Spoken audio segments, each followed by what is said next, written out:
মাশাআল্লাহ কি সুন্দর সুন্দর আলু।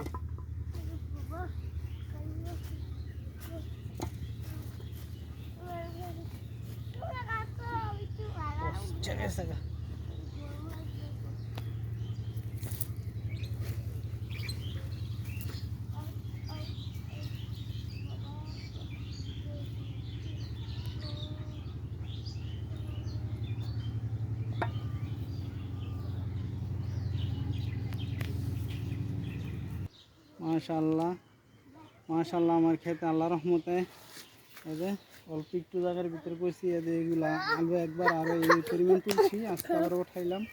মাশাআল্লাহ, আল্লাহর কাছে আলহামদুলিল্লাহ। কল্পনাও করি নাই আলু হবে, তবে আল্লাহ তাআলা দিছে, আল্লাহর কাছে হাজার শুকর আলহামদুলিল্লাহ। আপনাদেরকে দেখালাম আমার জীবনের প্রথম ফসল আলু।